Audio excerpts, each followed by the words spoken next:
On the evening of March 13, 1997, the sky over Arizona stopped making sense. Not dramatically, not with the thunderclap or the blinding flash of the science fiction imagination.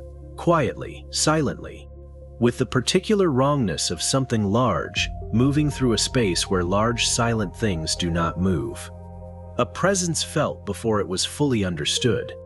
A shape that resolved out of the darkness over the desert and moved with a steadiness and a silence that the people who saw it found impossible to categorize. This is Global Mystery Archive, the Fringe Network. I'm Ethan Reed. In this episode, we're examining the Phoenix Lights, a massive, unprecedented aerial event where an enormous silent anomaly drifted over thousands of witnesses and left an entire state searching for the truth. Across the state of Arizona, in Henderson, Nevada to the northwest, through Prescott and Dewey and Chino Valley, across the Phoenix metropolitan area that sits in the Valley of the Sun, and down toward Tucson to the south. Thousands of people looked up on the same evening and saw something that they could not explain, a V-shaped formation of lights. A triangular craft that witnesses compared to a flying city, to something out of a science fiction film, to the largest thing they had ever seen in the sky, moving slowly, steadily, silently across the desert night from northwest to southeast, visible for extended periods to witnesses who had time to call their families outside, to set up video cameras, to watch in the particular silence of people who understand that what they are seeing does not fit any category available to them. The United States Air Force eventually provided an explanation. The explanation satisfied some people. It did not satisfy the pilots, the police officers, the physicians, the military veterans, and the governor of the state of Arizona who had watched the same sky and reported something the explanation did not account for: the Phoenix Lights. March 13, 1997. The largest mass UFO sighting in American history, still unexplained in the ways that matter most. The evening of March 13, 1997 was, by the meteorological standards of the Arizona spring, an excellent night for observation. The sky was clear, the dry, transparent desert air of the Sonoran Desert, providing the kind of visibility that makes Arizona one of the premier locations for astronomical observation in the continental United States. Temperatures were mild after a warm day. People were outside, on porches and in backyards, in their cars on the wide straight roads of the Phoenix metropolitan area, in the open spaces that separate Arizona's communities from each other across the desert.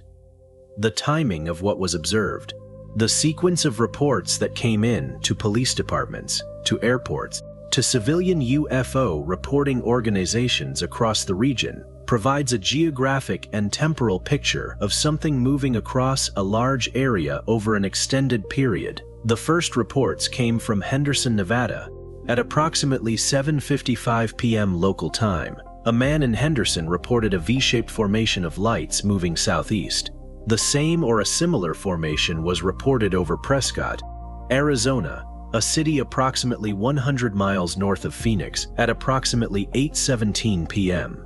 Witnesses in Prescott described a massive object blocking out the stars as it passed overhead, silent, moving at a steady pace that some estimated at no more than 30 miles per hour.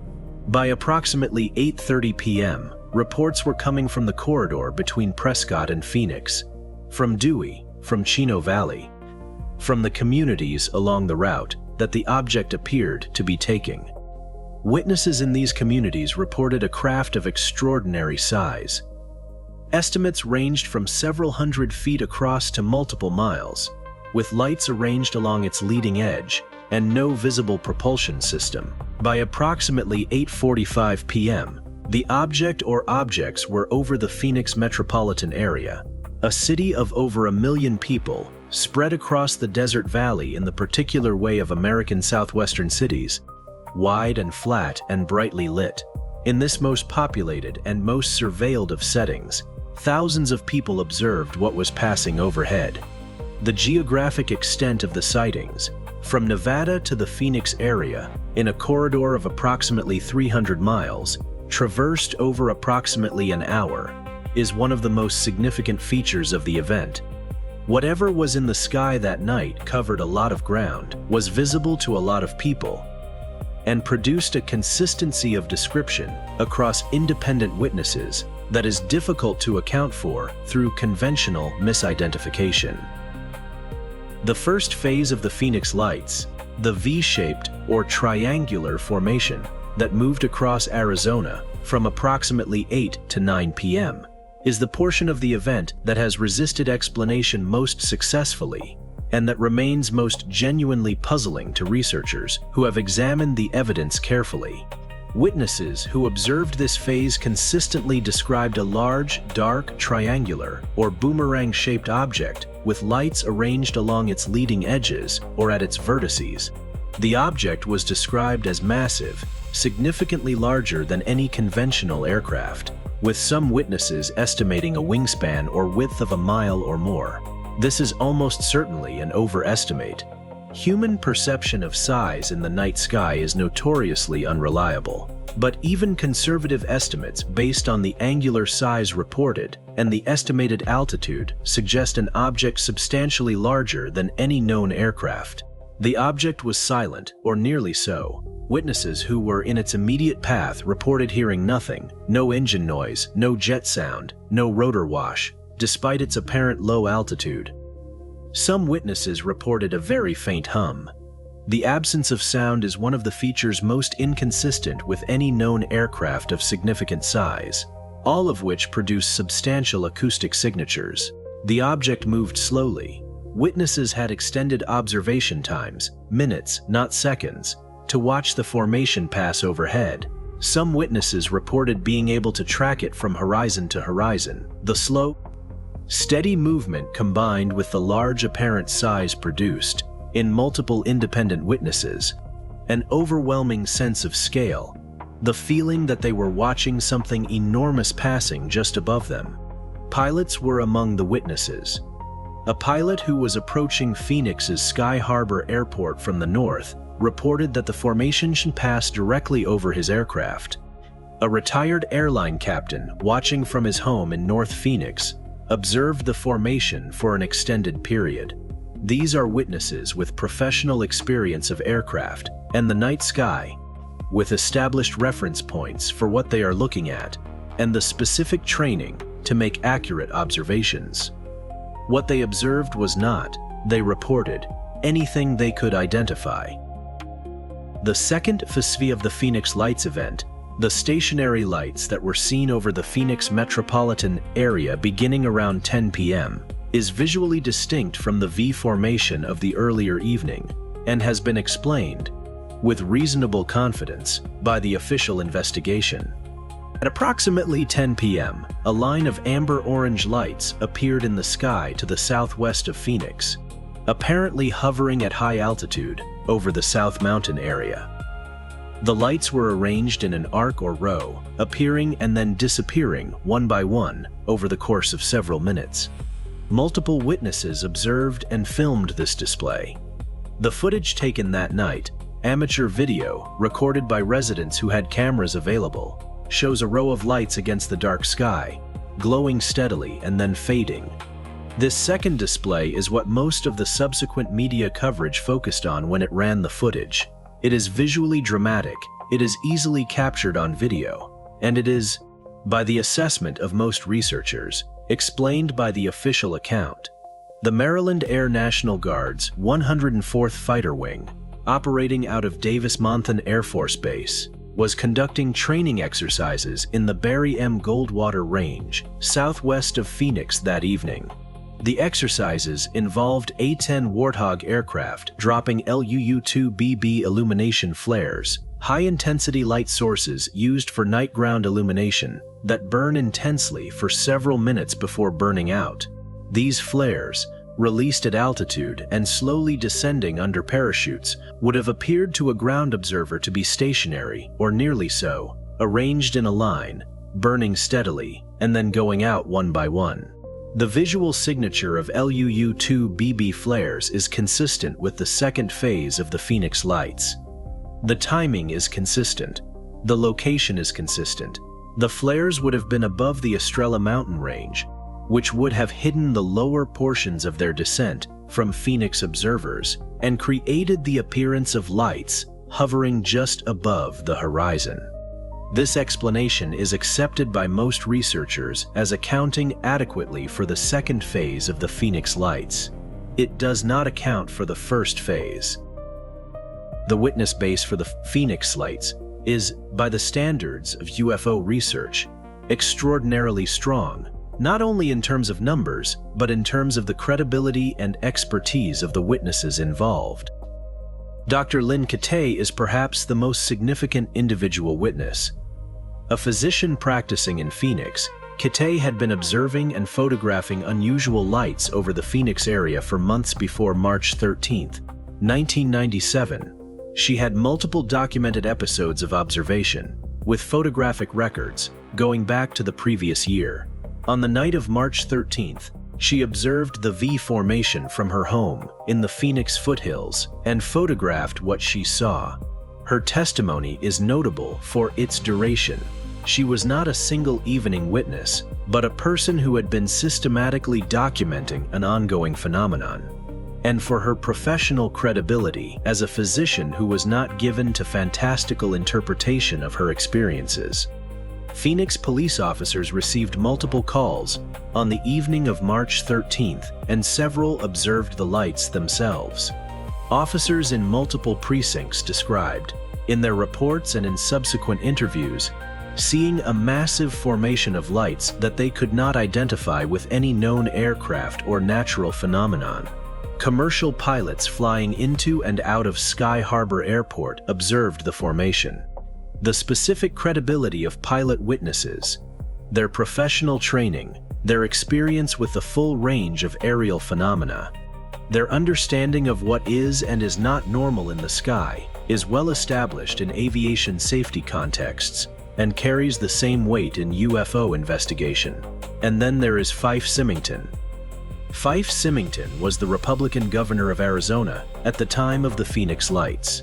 His public reaction to the event was one of deliberate mockery.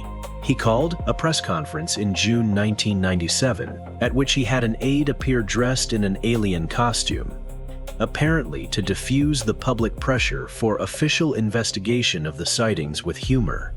The mockery was politically calculated and publicly effective. 10 years later, Symington publicly reversed his position.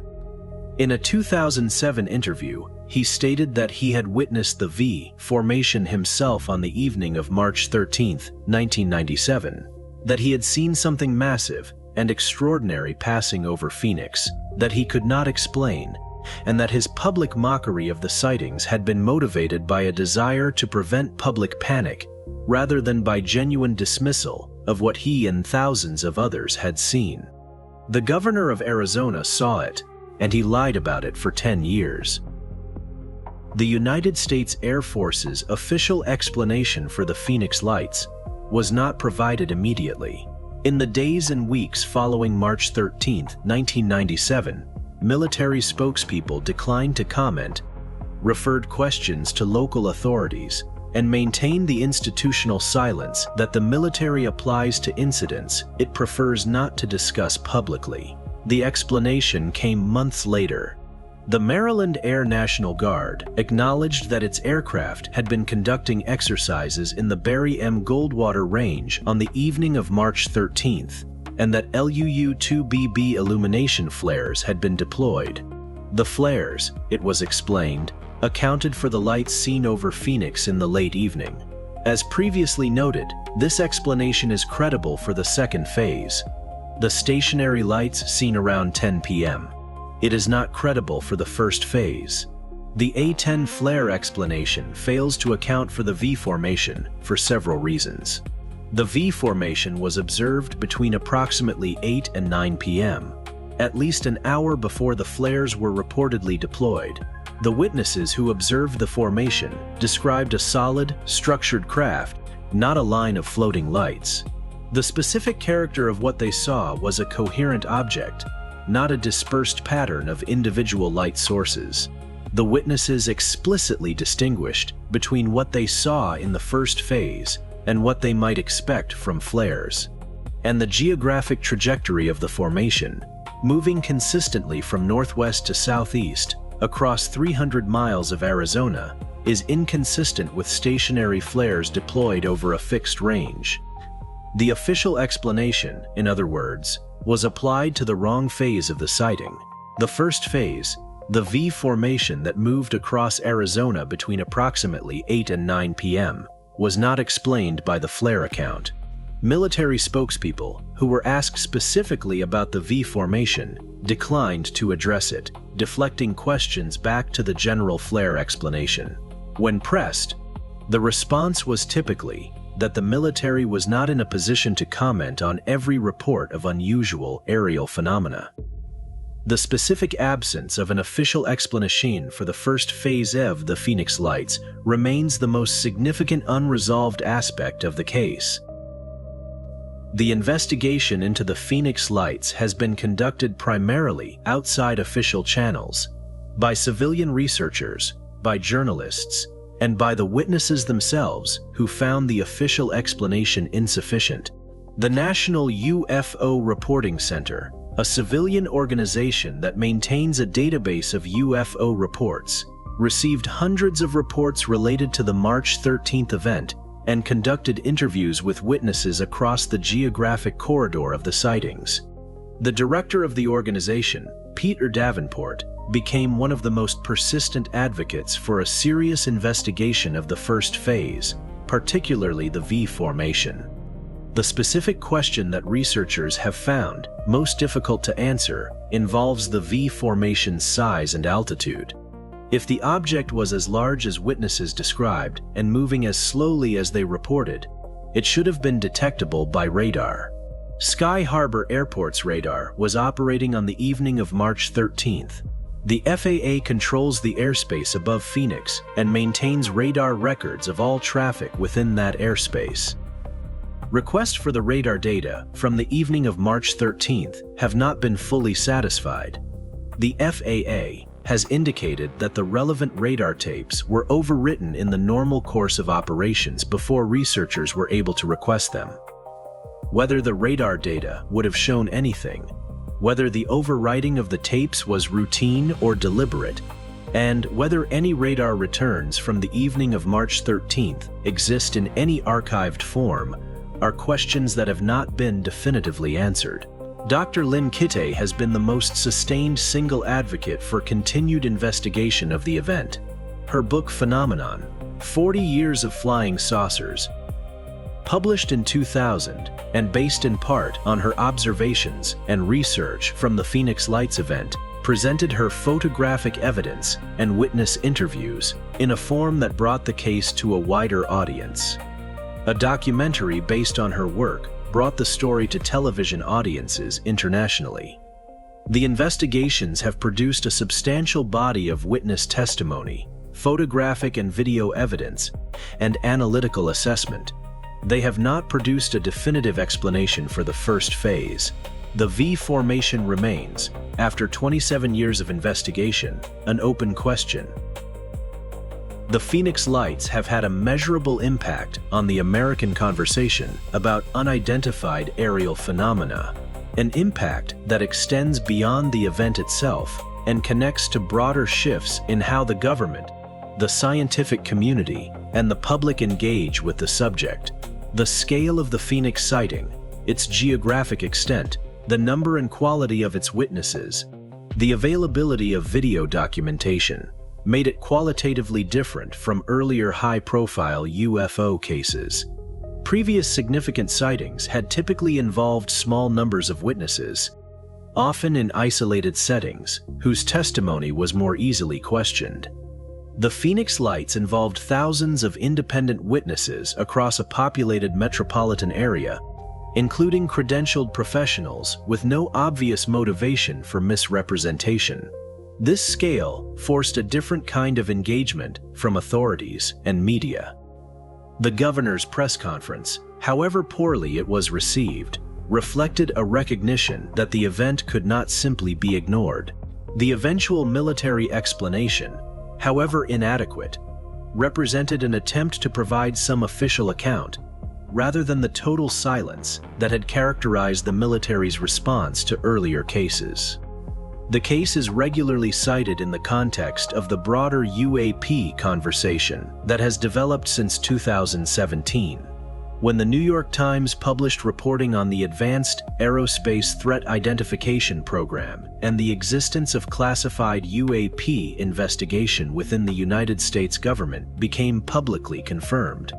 The Phoenix Lights, with their documented multi-witness character and their inadequately explained first phase, fit naturally into the framework of anomalous aerial phenomena that the government's own programs have acknowledged warrant serious investigation. Congressional hearings on UAP conducted in 2022 and 2023 referenced historical cases including Phoenix as context for current concerns. The specific questions raised by Phoenix: what was the V formation? Why did the military not have a clear account of it? What does the radar data show?